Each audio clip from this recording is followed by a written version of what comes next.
button set up there? I do not. Damn, I haven't logged in so long. Every time, Oh, here we go. I don't mean to be a dick, but every time I look over at your computer screen, the craziest thing is happening. Try to see what I read. I keep expecting next time I look over, it's like, you have deleted the operating system. See, I don't know what's going on here right now. Neither do I. Well, okay, folks. While George figures out how to use his computer, I will say welcome back to the How Original podcast. We're going to be covering the esteemed original Don't Look Up. Yes. Which we've seen on the horizon for a long time. Yeah, like an asteroid headed towards the Earth. We knew it was coming. We didn't want to look up at first, but No. we knew we had to confront it. I feel like I would have been those hashtag Don't Look Up people. Yeah. I would have been shoegazing. Hashtag don't watch this movie. Yeah, holy shit, folks. What a stinker. Yeah, man. Hey, Pat, it's a beautiful fucking Sunday morning. We are partying. It is Easter, in fact. Yeah. Hey, Easter Sunday. happy Easter. Jesus died for our sins. Yeah. Jesus died for the sin of making Don't Look Up. And then he hid some eggs. Yeah. I'm a little unclear on the details. Yeah. I don't know how we got to the whole egg point, because I know that a rabbit is supposed to be like a symbol of rebirth. Right. Everything. Symbol for fucking a lot, right? I'm not sure if it's a sexually charged symbol. No? Is it rabbit about virility? Well, we have the phrase fucking like rabbits, Yeah. but I'm not sure if that's what Christianity intended. Right. But then the eggs, of course, yeah, birth. Right. Birth. Yeah. I don't know. Did Mary lay Jesus like an egg? You know, did he hatch out of an egg like a dinosaur, maybe? Right, yeah, like a giant Jurassic Park. Yeah. Okay, it's coming back now. I think that's what happened. Do you have any Easter weekend plans? Not really. I don't. I went yesterday with my family to the Cherry Blossom Festival downtown. That's cool. So what goes on at the Cherry Blossom Festival? Because as far as I understand, once the trees have cherry blossoms, you don't need to be part of any organization or, system to go observe them. Well, you got to make a sacrifice so that they blossom again next year. So which one of the brothers didn't make it this year? You used to have like 20 brothers, but they've been picked off over the years. We came back home after that, and I was showing my brothers and my brother's girlfriend I was educating them on the Michael Richards scandal. They're old enough, Right. They reached that age. Wow. Yeah. I'd like to know what your brother's girlfriend says about you when you're not around. Like, so George did some pretty interesting stuff, hey? I showed them the video and then his apology video. And I was like, okay, you guys do your own research now. See. Right. Yeah. I've given you the starter kit. Yeah. Now you can go put together the. I mean, there's not really that much more to put together. I gave you Kaiba's deck. Now you got to go buy the booster packs. Right. And, build that up a little more. Because you can't go on just dueling with Kaiba's deck. That's pretty crazy. It's too much. Dude, when I first came to Canada, I used to print Yu-Gi-Oh cards. Right. I think you've told this story on pod before. Sorry, not to shut down your enthusiasm. Yeah. I mean, you can tell it again. Yeah, man. No, it's okay. It's okay. I sometimes think there are things I've told probably twice on pod, but there's no guarantee that it's the same people listening both times. That's true. In fact, there's no guarantee anyone is listening, and we might any time broadcasting to an ignorant public and Don't Look Up. Right. Can you? Okay, one thing they didn't cover in Don't Look Up that I think they should have covered. They should have had a cutaway to the Joe Budden podcast arguing about the asteroid. Right. Some actual known IP. Yes. Also, I would argue don't have Ariana Grande play a character who is meant to be Ariana Grande. Why are we making this unnecessarily complicated? Yes, just have her fucking play herself. I do believe that the world could be about to literally end and she'd be fucking yapping about her love life. Yeah. So I bought that part. Yeah. But, okay, so I don't know if we're launching right into the movie right now. The memes that are depicted in this movie where it's top text, bottom text, stationary image, it's 2011 call. They want their internet back. Okay, good. See, we need your meme expertise for this, 'cause I don't know. I thought the way they portrayed memes and the whole populating of the screen with all the tweets and stuff already looked very dated. Yeah. But I guess it's hard as well to visually show a large number of people like the backlash to something. Yes. In a way that's almost like maybe they shouldn't have shown anything. Maybe they should have just described it. Right. Yeah. Yeah, man. Yeah, you can fill us in on like how all that, because this movie tries to be very current, but also yes, it doesn't use any like real. It doesn't reference any real people or like media because you have properties or like do like things like memes realistically. So it's like it's trying to be this like real world commentary, but it's not. It's not doing that.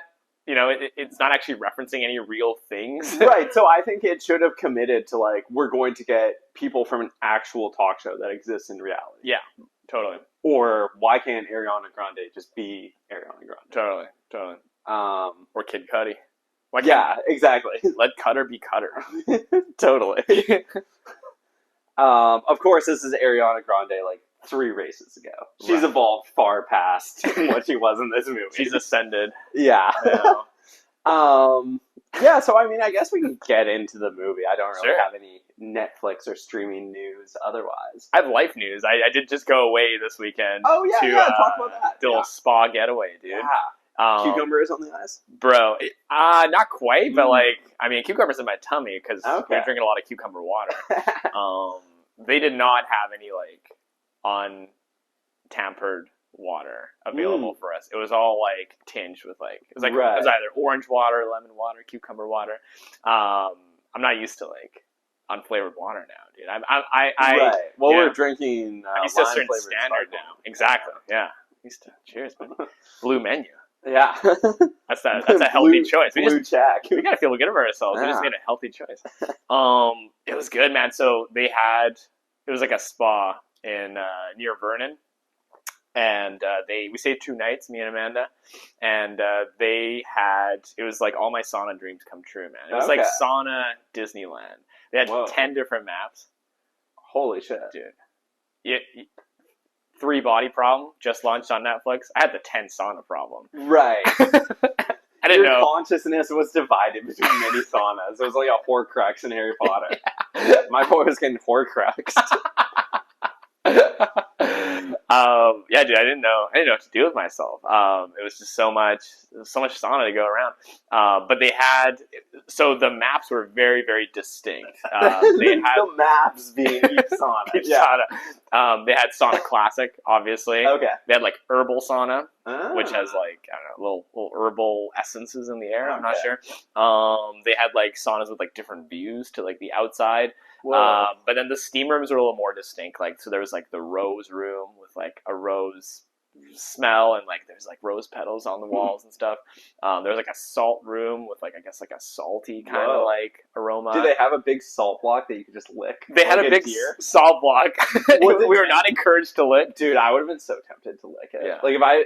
Like you're left unsupervised, right? Mm-hmm. They tell you, hey, pay don't lick it, and then they step out. Yeah. I would have been licking that. Well, maybe during European hours. So every night they had European hours. 9 to 10 during European hours.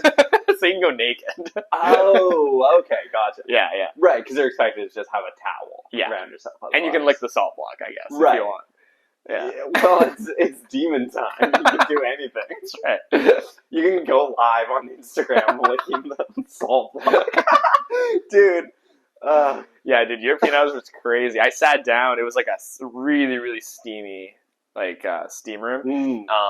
In the crystal room. It was like the black themed room with like all these crystals in there.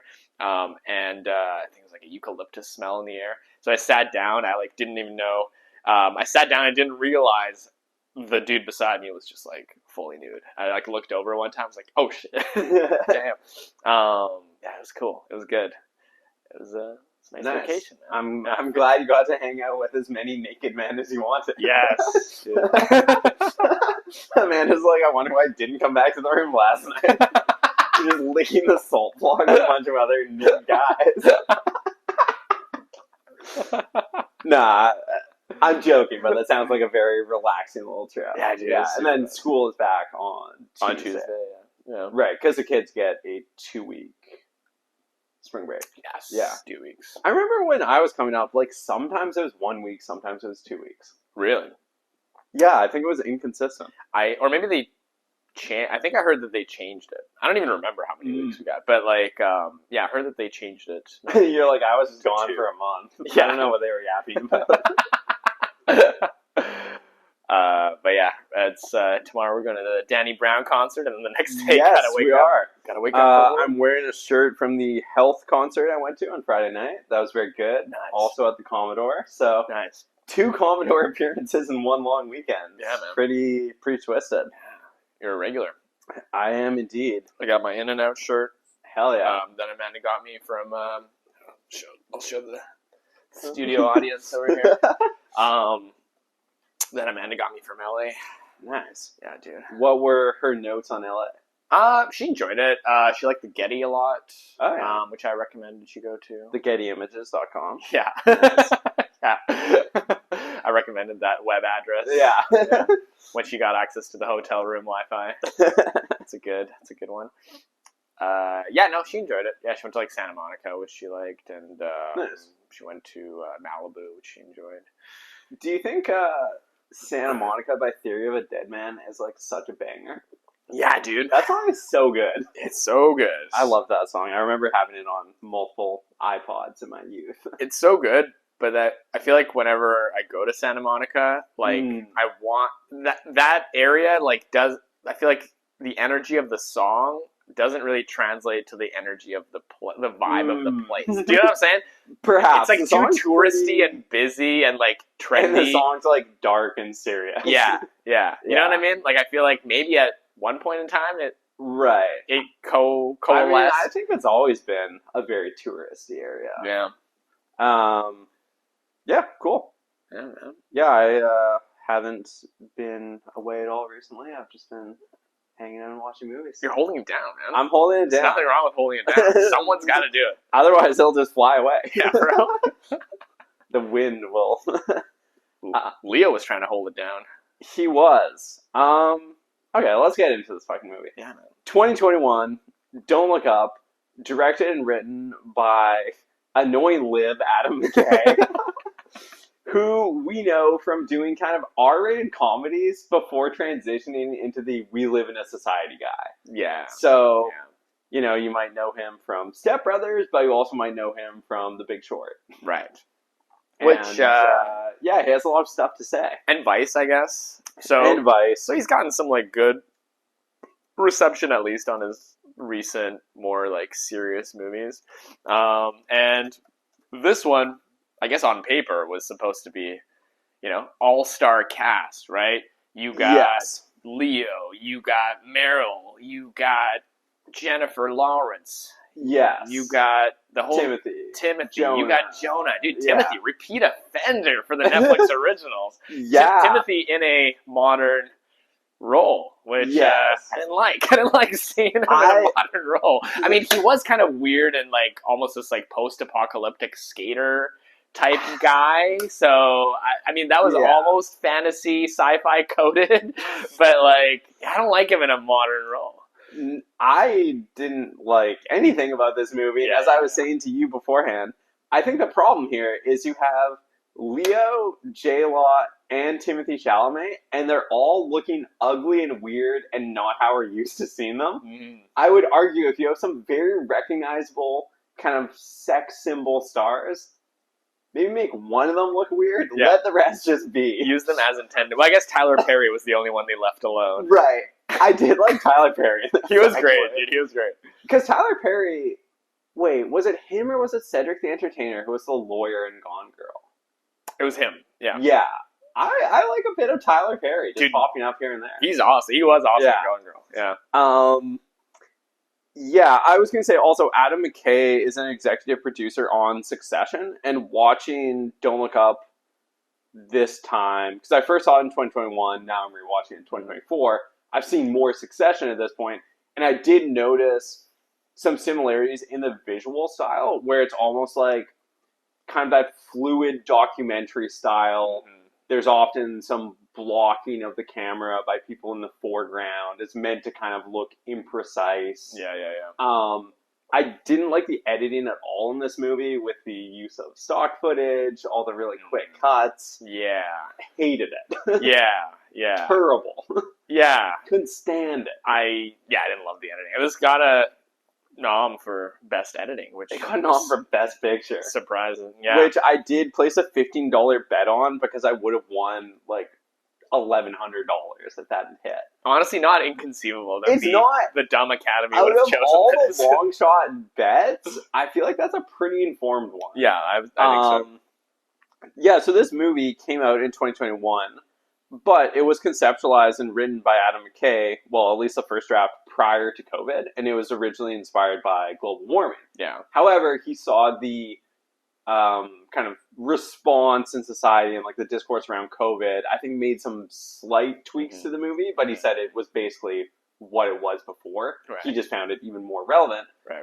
I would argue this movie did not benefit from coming out still during the COVID era. Yeah. You know, we were still deep in the COVID discourse. I was so exhausted by the intensely polarized, smug, self-satisfied, sanctimonious messaging from both ends of the spectrum. I don't want to fucking see that in a movie in 2021, and I still don't really want to see it in 2024. Yes. Yeah. I didn't find this movie funny. I didn't find it thought-provoking. Yeah. I found it obnoxious. Yeah. I found this movie very smug. Yeah. Exactly. I think Adam McKay is really patting himself on the back and sucking his own cock over it. Like, Yes. I was deeply unimpressed. Yeah. This movie was on the nose. It was full of itself. Yes. It was what I would describe as just like a 2.5 hour SNL sketch. Yes, and I was thinking about that because I looked at your Letterboxd review where you mentioned it's like an SNL sketch. Yeah. If I were to make this a sketch, I would do the talk show segment where they first come on. I would make a sketch that's like 2 or 3 different installations of them appearing on that talk show. Yeah. And it gets like harder and harder for them to convey their message. Yes. And the show tries to get zanier and zanier. Yes. And maybe like in the background, the last time they're on the show, you can see the asteroid coming towards Earth. Exactly. That's great. Yeah. So I think, this is a movie that could have just crumpled up and made into a not funny SNL sketch. Yeah. The failing SNL. Yeah. Because what I try to say with that is like it's just so obvious the thing that it's trying to say. Yeah. Like it's so on the nose that it's annoying. You know? Yes. People don't like having a message just jammed down their throats. Like yeah. Which is what this movie comments on, literally, Yes. right? It's like you gotta like wrap it in a nice little bow or whatever, make the medicine go down. It's like even if you you're kind of- 100% correct, Yeah. people are still going to be resistant to that. Right. Yeah. Which this movie was trying to say, like, that's sometimes you just got to be real and like say it like it is. But like, I don't know. I mean, I guess but that's what a documentary is for, right? Like, Right. A fictional movie is not really supposed to do that, right? A fictional movie is sort of supposed to make the medicine go down a little smoother and be entertaining. But this movie doesn't do that. No. It just wants to jam the message down your throat, and it doesn't work. It doesn't work for like an entertaining fictional movie. No, I mean, I wasn't entertained. I thought the movie also did not need to almost be 2.5 hours. Oh yeah, dude. That's a pretty exhausting runtime for a movie that's like hammering you over the head with ideology over and over. Totally. I think we definitely could have got this down to like 100 minutes. Yeah. I did enjoy that we actually do get to see the asteroid hit the world and destroy everything. Yes, right. Like I was thinking about that. Would it have been more interesting if like, because I don't know, they say in the movie there's like a 0.1% chance that like it wouldn't hit. Would it have been interesting that like it actually doesn't hit at the end?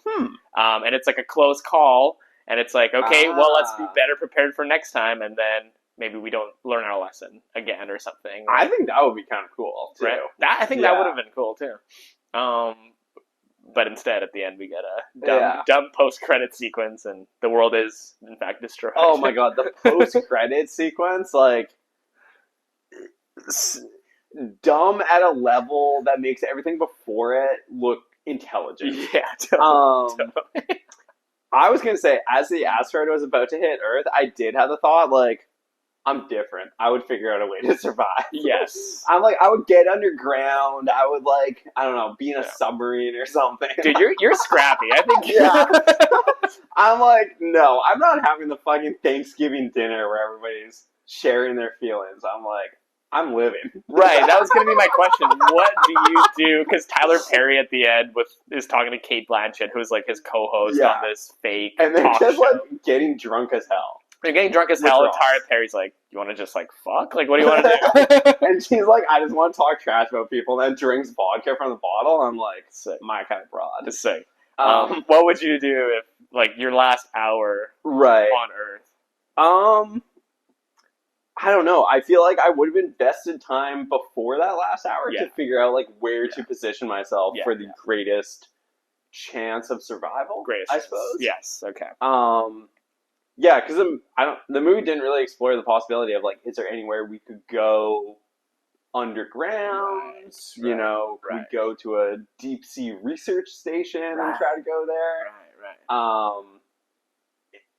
Yeah, no, I would have liked to see some more exploring of possibilities. Yeah.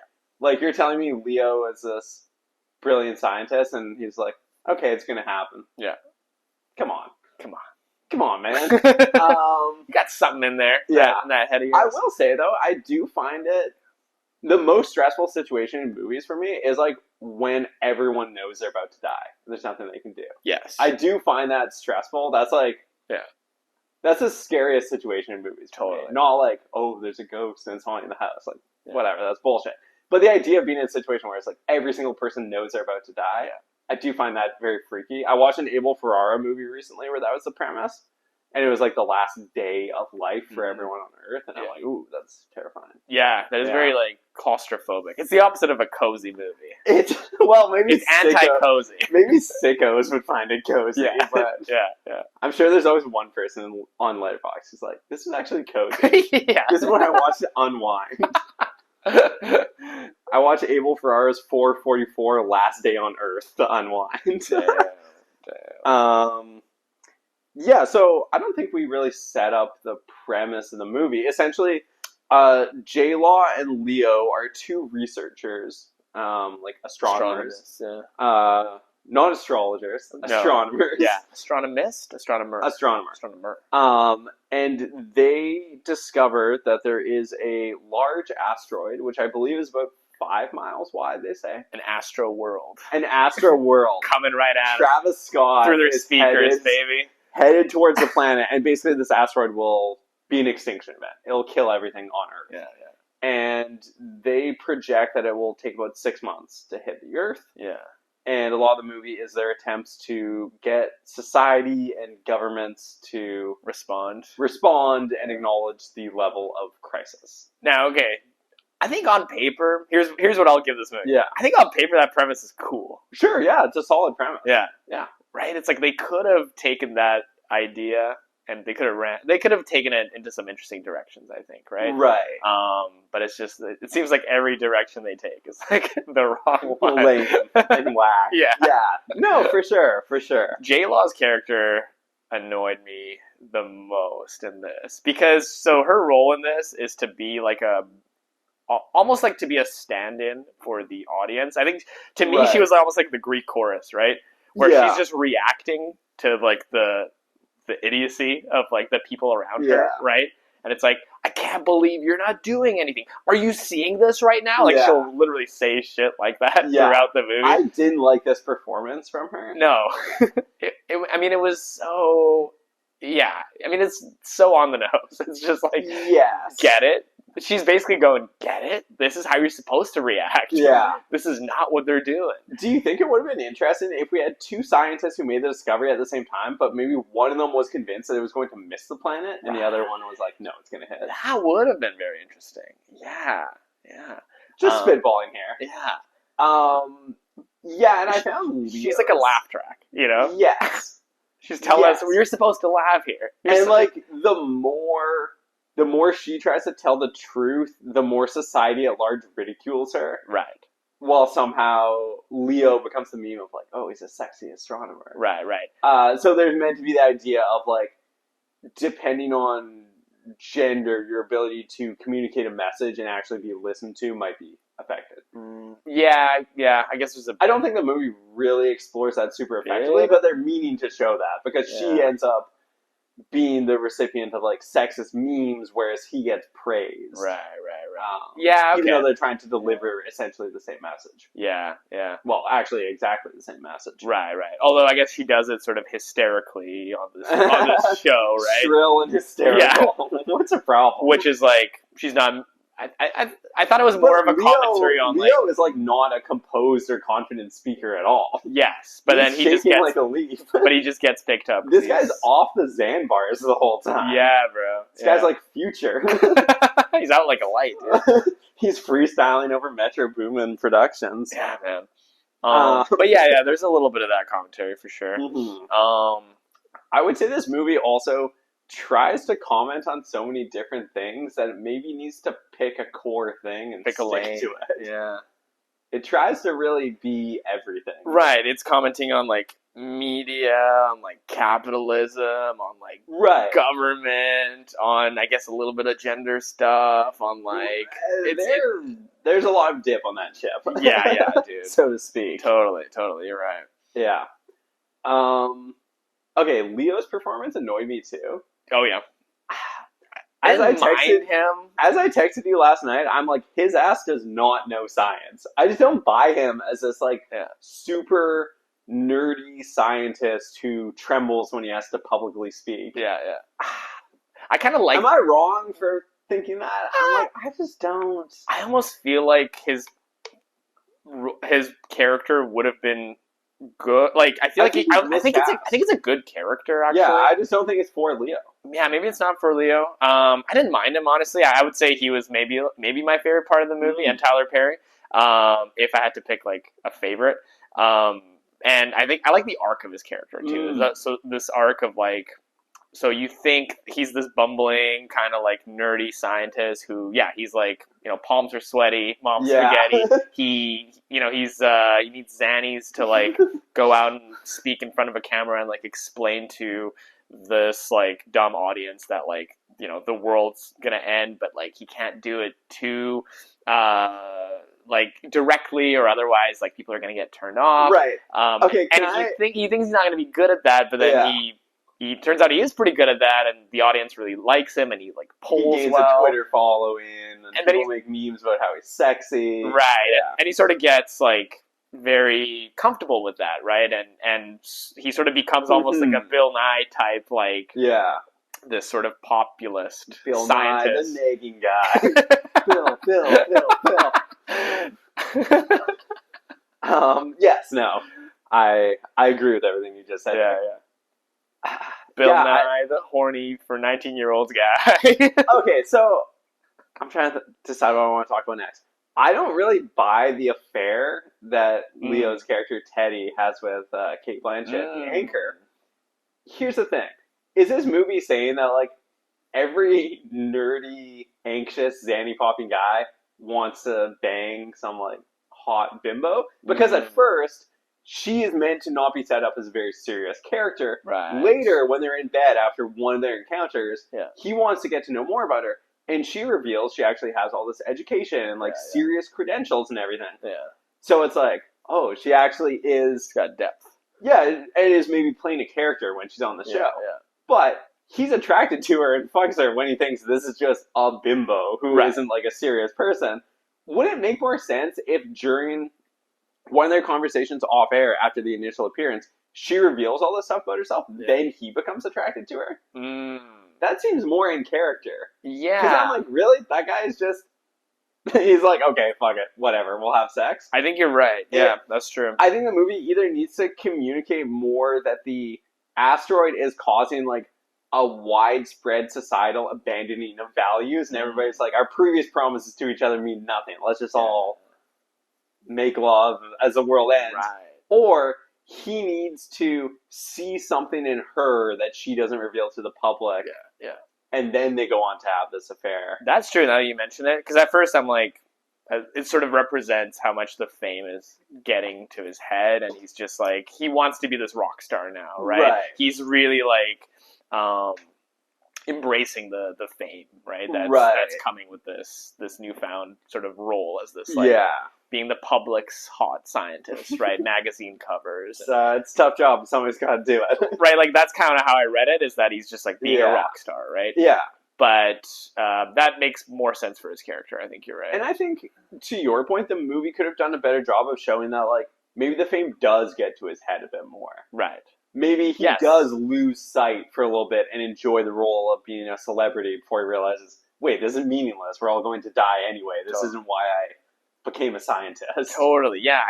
I think you're right in that this... We should have stuck more, I think, with his character almost, right? Yes. Yeah, for sure. Because I think this movie, you're right, it tries to do everything, and in the end ends up doing fucking nothing, or like barely anything. So like, yeah, I think if we just stuck with him more, like it was more of like a character-driven thing than like, this kind of big, encompassing kind of narrative. So also, here's my pitch: swap Jonah and Leo. Yeah. I would love to see that, because I can see that. Yeah, like I think Jonah Hill was fine and like played his role effectively as the president's son and like chief of staff. Yeah. Which I don't know, maybe is meant to be a commentary on the Trump family. Right. I don't know. He was like the closest thing to funny. In this movie, he approximated funny. He got within reach of funny. Yeah. I don't know. I think Leo could have played that role better, and Jonah Hill would have been much more convincing as the character of Teddy. You're right. I think Leo could have been like a good, or he would have been a good whoever the Elon Musk stand-in. Okay, yeah, so that guy didn't work for me at all. No. I don't know. You know what? He kind of worked. Like, I liked his speech to Leo, when he gets all sinister, and he's like, I know everything about you. My algorithms already have determined your death, and, like, we know how many polyps you have in your colon. Like, that was kind of sinister. I kind of enjoy that. He's this cute old man, and he's, that actually sort of means well, but is also in it for money and for his company, and he was I thought he was interesting, but I think Leo actually could have played him really, really well too, almost as like this larger than life, like Wolf of Wall Street type. Leo, right? Where he could have been more of like a Musk or a Jeff Bezos, right? Rather than this guy who was like a Bill Gates, but he was sort of taking on the role of Musk. Like it was weird. I don't know what they were. Sort of mixed metaphors almost. Also, when they have him unveiling his new phone, I'm like, what are we supposed to make of this? Yeah. Because it really doesn't seem that crazy what they show the phone doing. It's like, so is this meant to be dystopian? Is it meant to be so lame that we laugh at it, but he thinks it's an innovation? Yeah, I'm like, that was strange. What is... Tucker, Squint, what is going on here? Yeah. The funniest one laugh I actually got in this movie was when like the Fox News channel, like the Fox News parallel that they had in this movie, was interviewing Jennifer Lawrence and and they were kind of going like, well, I don't think there fucking is a comet. I mean, you're named after it, so, or like it's named after you, so like you would say there's a comet. Yeah. And she's like, what does that even mean? Yeah. That was actually funny. That was good. It didn't make me laugh, but I did smile. Yes. I smiled to myself. Yes. Like that was clever. That was good. When this movie tried harder and was more of a comedy, I think, because it was towing this line between seriousness and political or social commentary and irony and this sort of dark irony and comedy. Like I think it should have just been comedy. Yes, and I do think what you just said is an example of like they did get something right about the rhetoric that would actually happen around this. Like, well, it's named after you, so you have a vested interest in it being real. Yeah. I could actually see that, It should have just been an SNL sketch. Like, yes, no, for sure. Just own what you are. Just be dumb and funny. Make your stupid commentary, but don't take yourself so seriously, right? Yeah. Because don't go into it thinking you're going to change the world, you're going to get an Oscar. Just go into it trying to be funny, trying to entertain, maybe make a few points along the way, right? Like, I think this could have been decent, right? Yeah. Like, these are all pretty funny people that you've cast. All of them can do comedy. right? Like, I think it should have just gone full comedy. Shouldn't Right. and not taken itself so seriously. And I'm curious, like, if Adam McKay is passionate about climate change and people being aware of what's happening, what does he want us to go and do after this movie? Right. I mean, I recycle. I can't stop the fucking Shell Corporation from doing everything they're doing. Like, that's the thing. Okay. So the whole metaphor of the comet being climate change doesn't really make sense. No. Because those are two very different things. Like, it actually makes more sense for it to be COVID. Just like this one big event that, like a disease that spreads quickly and suddenly, versus something that happens over years and years and years that you have, like, a lot of, like... Right. And you have to prevent in this widespread way, rather than this one targeted... You know what I'm saying? Right. Like, well, it doesn't really make sense as a metaphor, right? I think for it to make more sense as a metaphor, the asteroid, comet, whatever, should have had a longer timeline to hit Earth. Yes, right. Because that's more, with... global warming and climate change now, a lot of people are tossing around numbers like in 7 years things will be past a tipping point, in 9 years, etc. Right, so they it's keep like pushing the... It's tangible, like it is very close, but it's still just far enough away that the average person can put their head down and be like, what the fuck am I supposed to do? Right. So in this movie as well, it's like... And the impact is so incremental, too. Like, it's not going to be like, one day we're going to wake up and the world's going to end. It's like... in a heartbeat. It'll just get progressively worse, I guess. Yes. Right? So, I don't know, just as a metaphor, it doesn't really work. No, it doesn't really work for me on that level. And as you said, like, as the people, like, I guess, what was it trying to, like, was it trying to get people to, is he trying to get people to sort of be, to, sort of, like, protest against the government, to make them do something, to pressure them to do something? Right, perhaps. Right? Which is, I guess, what the people could have done in this movie if they were more united, right? Perhaps. You know what I mean? I also think this movie should have explored more, like, there are other countries in the world besides the United States who maybe would have had a different reaction to this, or maybe there could have been, like, UN meetings that he goes to speak at. Right. Everything in the movie seemed to hinge on, like, is the United States government going to take action? And it's like, well, yes, that's important, but there's also a whole planet of people. Yeah. You know? So I would have liked to see a more... It was very I would have liked the US story centric to move more from the US to the globe. Yeah, totally. Because, it's already this wide sort of, this big movie, right? Mm-hmm. That, why didn't it go... It is sort of global. It's trying to make itself seem global, right? It'll intersperse shots of, like, nature and, like, to sort of have this global feel. But then, you're right, it doesn't actually take the narrative to a global scale, right? Yeah, I don't know what's going on in Russia. What's going on in China? Yeah, they have a space program. They have nukes and a space program. Yeah. Like, they can do something. Yeah. Yeah.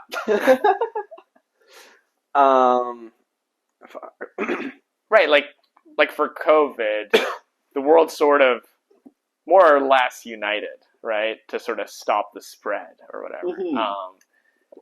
And it's like, wouldn't it be conceivable that if this were to happen, that the world would unite a little bit more? Like, were the other countries just not... I mean, like, once other countries get wind of this, they would also be pushing the U.S. to do something. So it's like, it's not just the people and the divide in the U.S., the political divide that will dictate how the U.S. acts. It's like, actually, a lot of it probably would depend on, like, the foreign policy aspect, right? It's like, how do your allies pressure you to act? Exactly. What do they expect from you as the U.S., right? So it's like, it also doesn't really make sense on that level. No.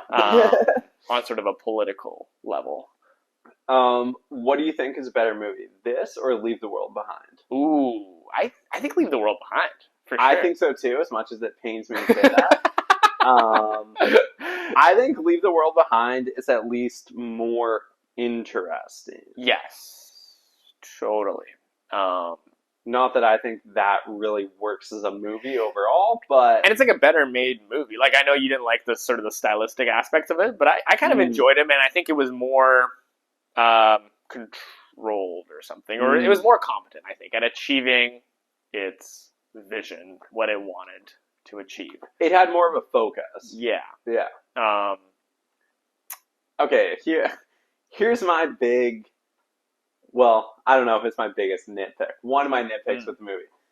And maybe this was inspired by immediately I finished this and then watched Training Day because I needed to reset my brain.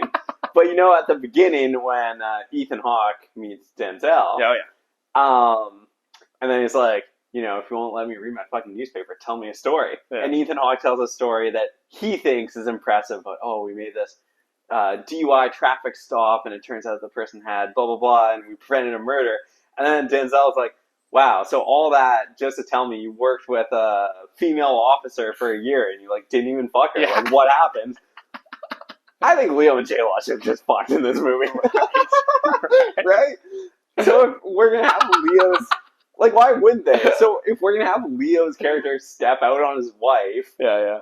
Why wouldn't it be with J-Law? Like, don't you think that would be more his type than like the news anchor lady? I guess so. Maybe J-Law had more values and that she wouldn't have encouraged his stepping out on right, like, and he was sort of her higher up. Like, I don't know. Yeah, I see what you're saying. Yeah, I see what you're saying. If I had written it, it would have been like, well, let's just do it. Yeah. Okay, one thing I didn't understand. Maybe you can explain this, or maybe it cannot be explained. Who knows? Hit me. So okay.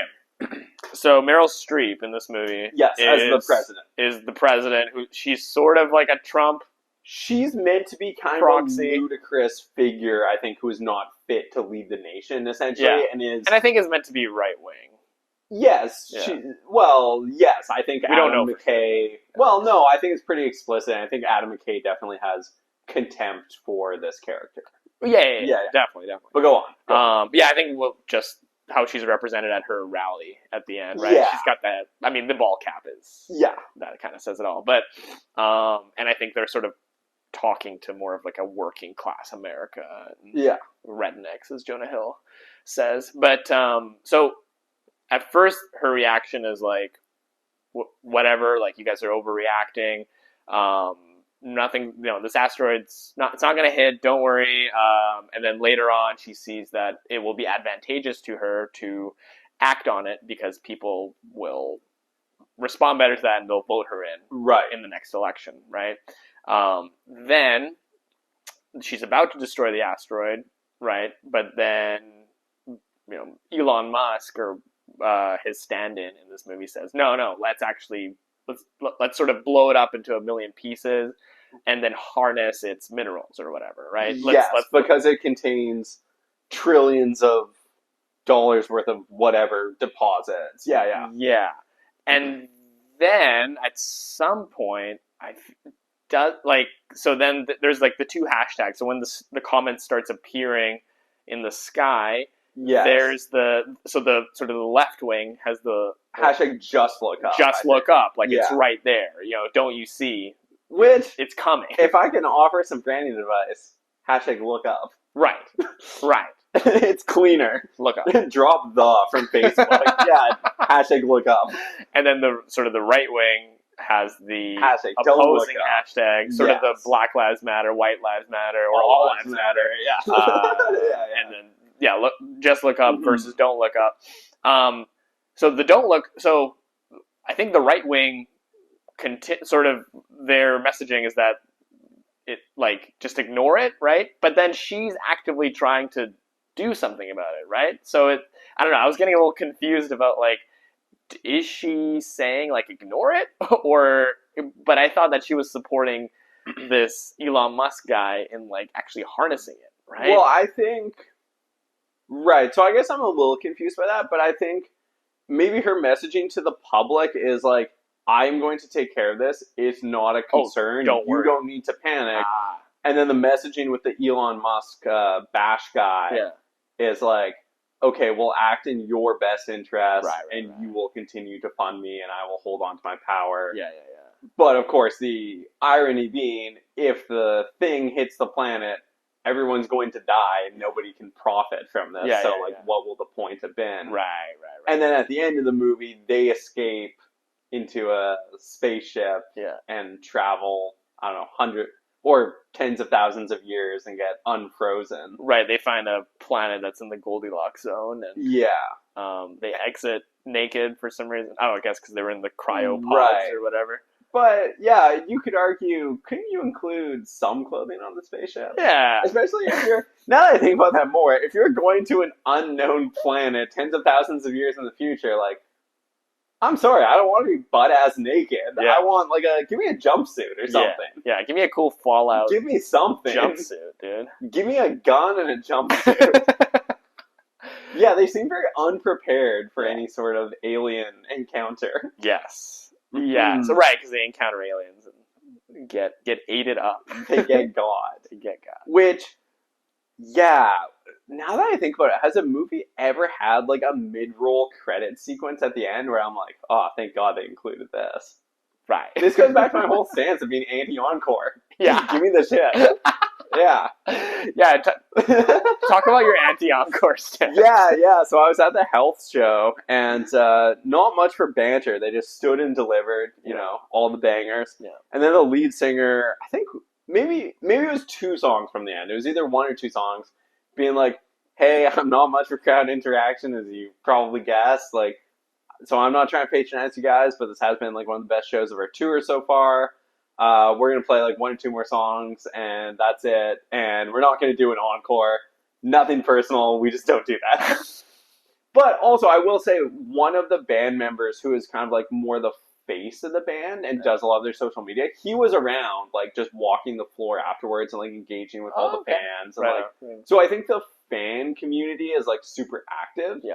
And the lead singer doesn't do that. He just goes. Yeah. But yeah, so it's there was a lot of appreciation for the fans. This guy was taking photos and talking with people and signing stuff, but he made it up. Yeah, no, I do like the policy of we don't do that. Yeah.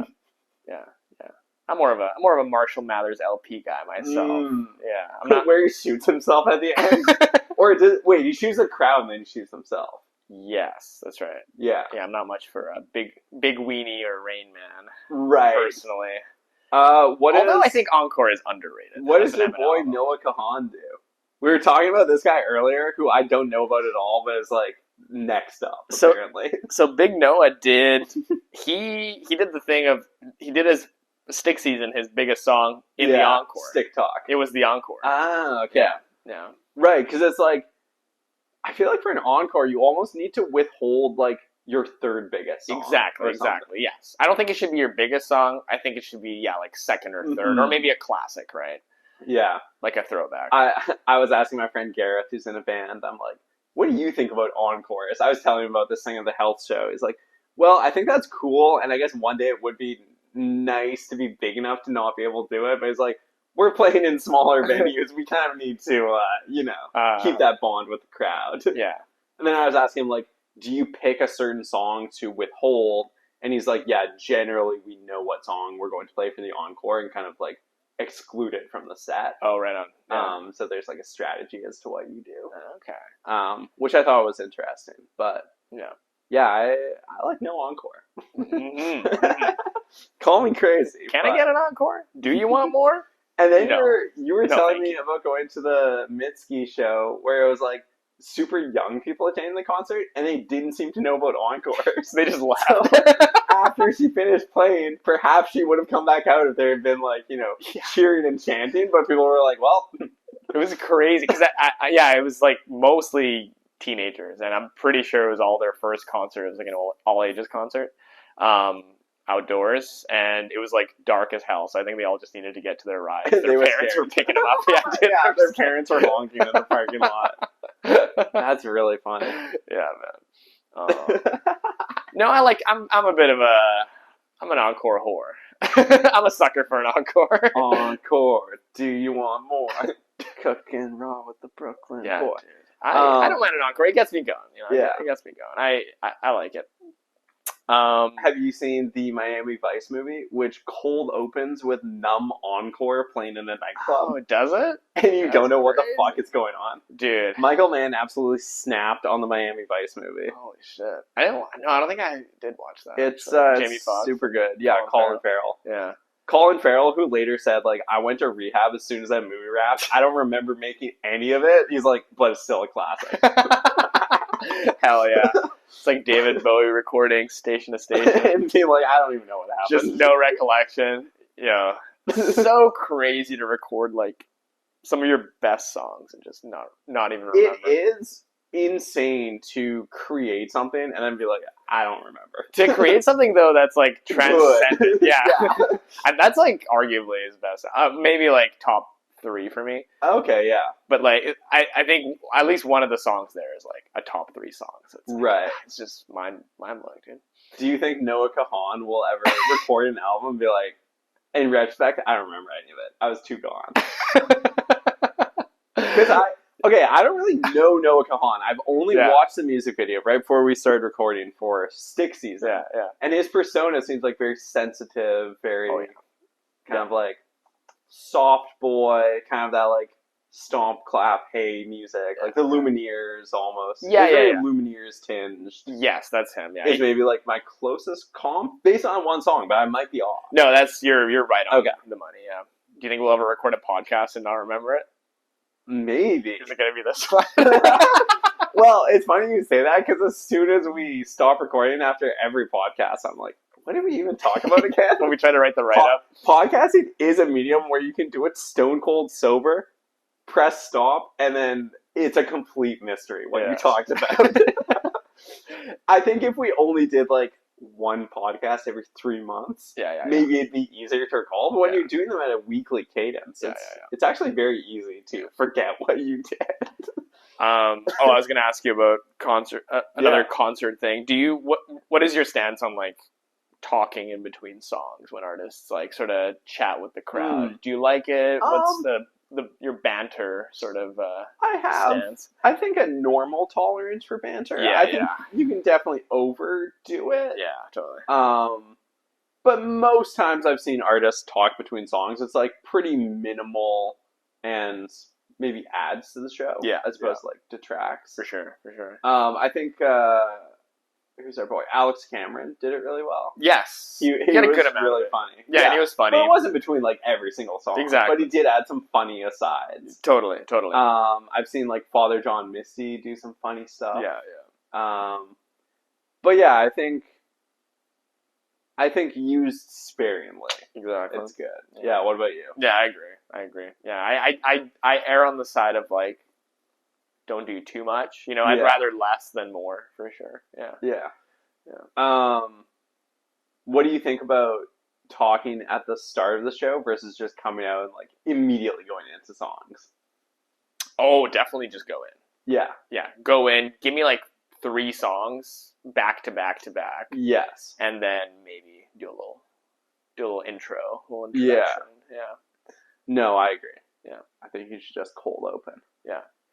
So our verdict on this movie is definitely don't see it. Right? Don't look it up. Don't see it. Yeah. I also feel like if anyone is interested in seeing this movie, they would have already seen it. Right. Yeah. Totally. Time has come and gone. Nobody's going to be going to seek this movie out. No. Anymore. I think everybody just wants to forget that this ever happened. Yeah, because I feel like with a lot of the higher profile streaming movies, it's like you either see them right when they come out, or you're just not interested and you're not going to see it. Here's what I'm curious, like, I mean, reading this script, like, there's a lot of good actors in this movie. Like, Meryl Streep, Leo, like, they have pretty good taste about, like, the movies that they're in, generally. And Jennifer Lawrence, too. Like, they're all usually in good movies. So, like, their agents or they kind of, you know, have good taste, it seems like, about what they are in. But, like, how did they miss that this would be such a stinker? Or do you think they were invested in the vision of Adam McKay? That's because that's my guess, is that, like, I think Adam McKay maybe sold he's like a DJ Khaled, I feel like. I think he's the type of director that could like get a group of good artists, good actors together and like really sell his vision. That's at least my reading of it. And like, this is going to be a movie about environmentalism, right? About climate. It's a metaphor for climate change, like Denial. we're going to make an impact. I feel like he sold them on the vision of this movie. Yes. And they didn't take enough time to like think about the quality. Yeah. You know what I mean? Yeah, because Leo does famously have a soft spot for like that's like his issue, right? Yeah, that's his cause. So, yeah, I can see him having that kind of attachment to the material. Yeah, perhaps clouding his judgment of like on a movie level, is this a good movie? He wants to leave his 19-year-olds a world that they could inherit. Shouts out to Leo, one of the craziest to ever do it. Yeah, I was going to say, I wonder if Adam McKay has anything in the pipeline at the moment. Yeah, I don't know, right? Adam McKay.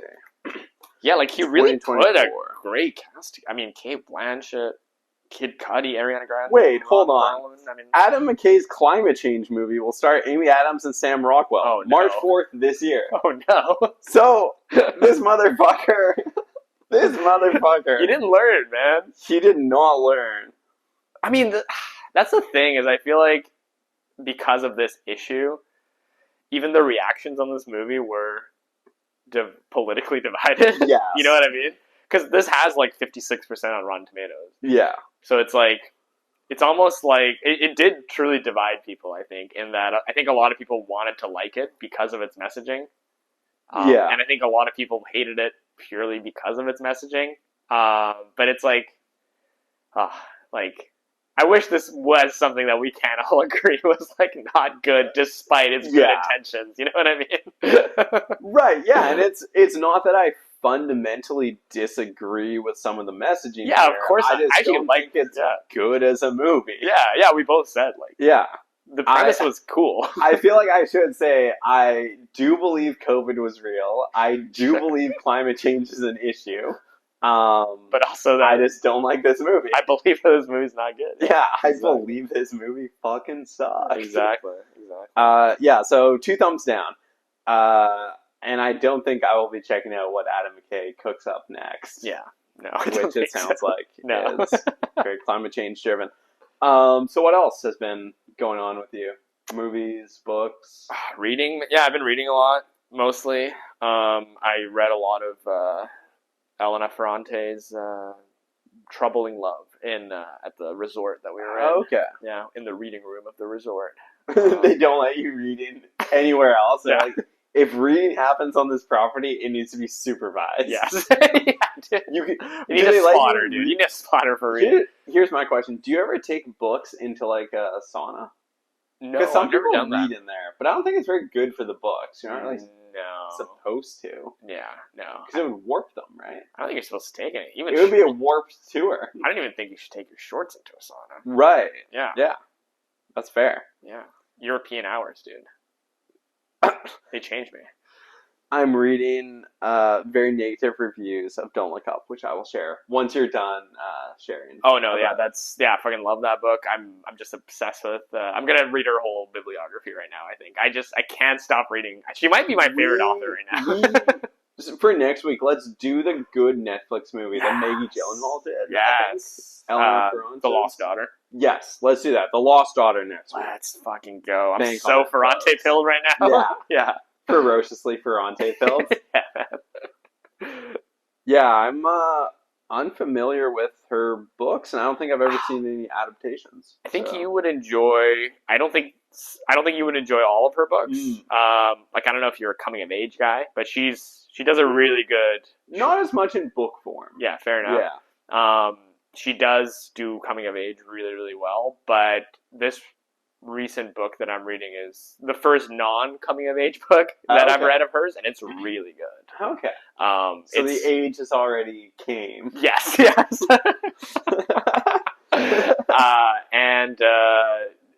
It's very like mysterious, and like there's a lot of like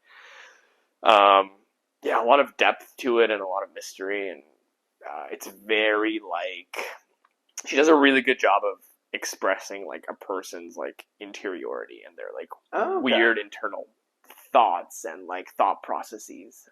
She does like a really really good job of that. So I think you would enjoy this book for sure. Right. But I don't think you'd like her because she's more famous for her like coming of age stuff. But right.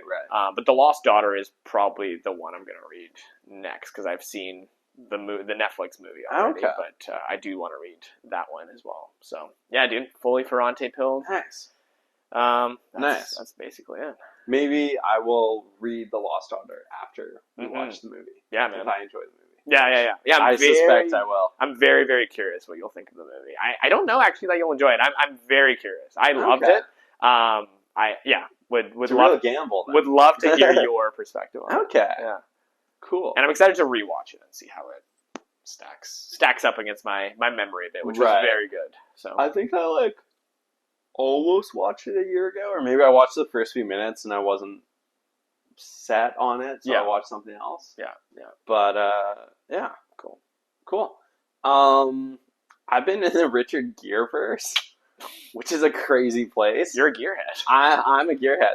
I feel like I haven't seen a lot of Richard Gere movies aside from American Gigolo, which I'm a big fan of, but I watched the movie Internal Affairs from 1990, which was talked about on the Rewatchables podcast.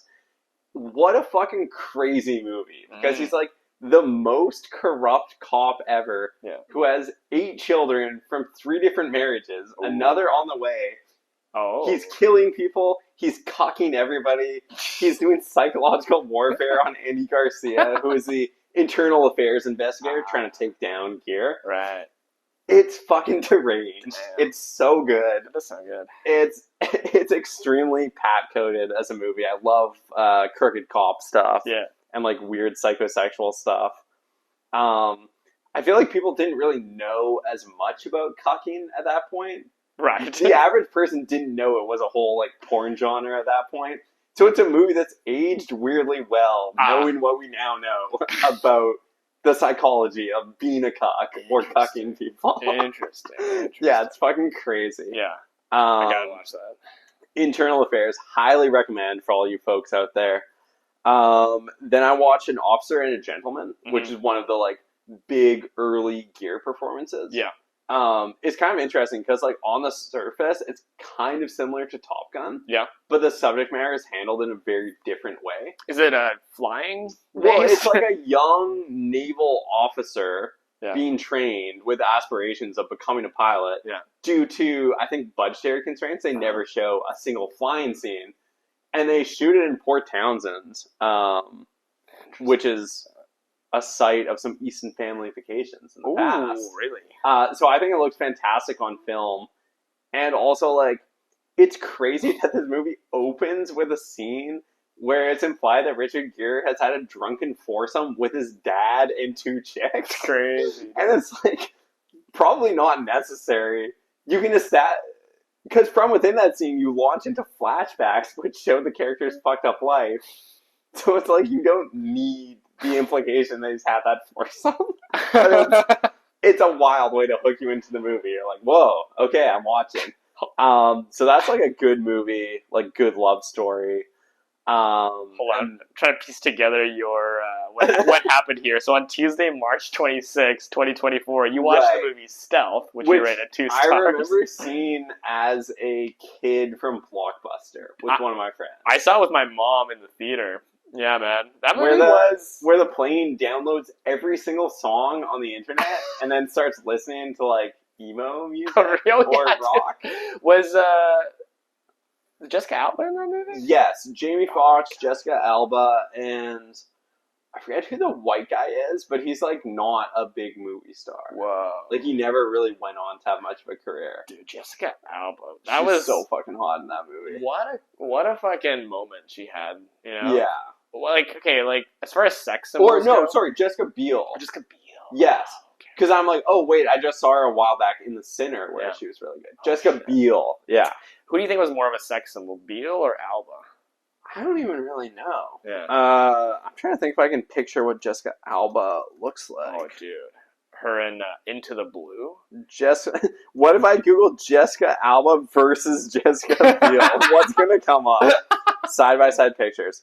I'm more into Biel personally, but I do feel like they have a bit of a similar look, and where maybe sex symbols around the same time. Right. Eva Mendes was up there too. Dude, am I going to be on a watch list if I go to Rebel Scum Forums, a 2007 conversation about who is the better looking one? Wow. Okay, here we go, folks. This is like real guy stuff. Yeah. If female viewers, turn this off. It's not for you. Guys, crank that volume. We're going in. Jessica Alba versus Jessica Biel. Who's better looking? Believe it or not, me and a couple of guys were discussing who's better looking. I do believe it. In 2007, I found that very believable. P.S. If the mods think this isn't suitable, they can lock it. Thanks. Response. Alba. I'm sure the mods appreciate it. Biel isn't as pretty, and though her body is amazing, it looks like it's from outer space, like it's a replica of the human body or something, enhanced with unrealistic comic book-like features to draw attention away.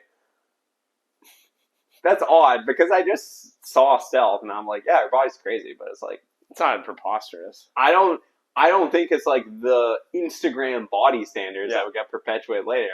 I think she's just built like that. Maybe she was preposterous for like 2007 movie star standards, back when like skinny was still in a little bit. Right. Although maybe sort of on the come down. And it is interesting that I would say we haven't seen any female movie stars that are actually built like the Kardashian Instagram like BBL proportions. Right. Like I don't think there are any noteworthy female stars. Like maybe ScarJo, but not really. No. I would say ScarJo is like a pretty natural body still. Yeah. Like, I mean like in terms of body mods, no. Yeah, no, that's why that's my whole point there. Yeah. Like the Instagram like clearly where you could only have that body as a result of surgery. Yeah. I wouldn't say that's really carried over into mainstream Hollywood at all. Right. Like, whoa, people are saying Alba here. Okay, this is a measured response. I think that Alba has a slightly prettier face. Biel wins from the neck down. I wouldn't kick either one of them out of bed for eating crackers. That's like the ultimate dumb guy comment. Yeah, dude. Anytime we're like, I wouldn't kick them out of bed for eating crackers. Oh my fuck God, up. Dude. Whoa, somebody says Scarlett Johansson as an answer. I do think Scarlett Johansson is beautiful. This debate just goes and goes. Holy shit. This is as dumb as like what I was showing you earlier. Like, is Taylor Swift too tall on Quora? Yeah. Which is one of those Quora questions where it's like, I think AI made this, or like a bot made this just to generate engagement. But it's like, too tall for what? Yeah. Like the only way that question would make sense is if, like, beyond a certain point, yes, your lifespan is going to be short. Andre the Giant did not have a long life. So, yes, he is too big. Yeah. Like, he's taxing his internal organs. Taylor Swift at, like, what, 5'10"? Yeah. Is going to have a regular human lifespan. What do you mean, too tall? Wow, I'm really lost in this debate. People are just going back and forth. Yeah. Well, this is like kind of when people say, like, who's a better rapper, Jay-Z or Nas? You can argue all day. There's really no... Right. And I think once you're entrenched in, like, the Biel or Alba camp, you're not really going to be swayed. Right. I mean, unless you go to complete, full scientific method, right? Like, I feel like with rappers, you can do that a little more, where it's like, he is better at this. Here's how many, like, I don't know. If you wanted to go, hits, here's how many hits he had. Right. If you want to go album sales, you can go album sales. Yeah, if you want to go here's pen game, what the charts say. Right. Here's what their contemporaries say about them. Right. You can go pen game. You can go best bars. Like, I think you can go flow. If you're coming with that energy about like people's looks, I mean, that's just which is much more subjective. And it's like, how can you ever quantify? Right. I mean, I guess you could be like, they won People's Sexiest Woman of the Year and whatever. Yeah. But it's like, there are less ways to quantify that. Right. Folks, Unless you real beauty is on the inside. Sorry. Unless it's a Netflix original, in which case it is ugly. It's going to a bad color grading. Oh my god! Yeah, I remember me and my elementary school friends just being obsessed with Jessica Alba. That was like our gold standard. Yeah. Are there any other celebrity matchups we want to do? Ooh. Maybe we'll go off mic and figure it out. Yeah. I think that's pretty much the conclusion Yeah. to this episode. We're gonna start sounding like that forum that you just looked up. Wait, yeah, hold on. Rebel Scum. So that's like Star Wars. Yeah, I guess that's Star Wars, right? So is this a Star Wars forum that just occasionally posts about other celebrities? Whoa. Huh. Someone went rogue. Someone went Rogue One on the Star Wars website. Start talking about forum. Here we hot go. celebs. So we can talk about toys and collectibles.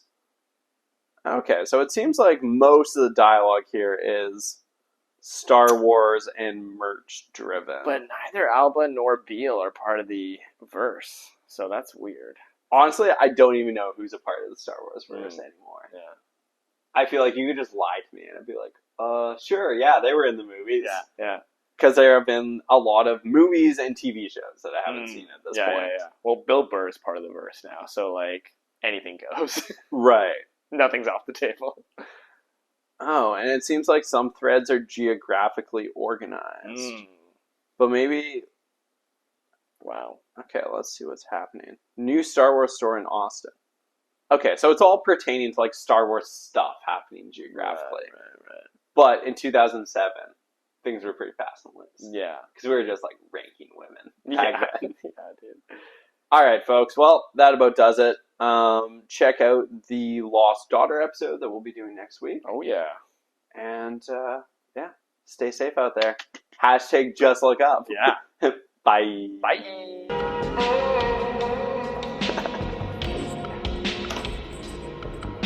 Stealth and then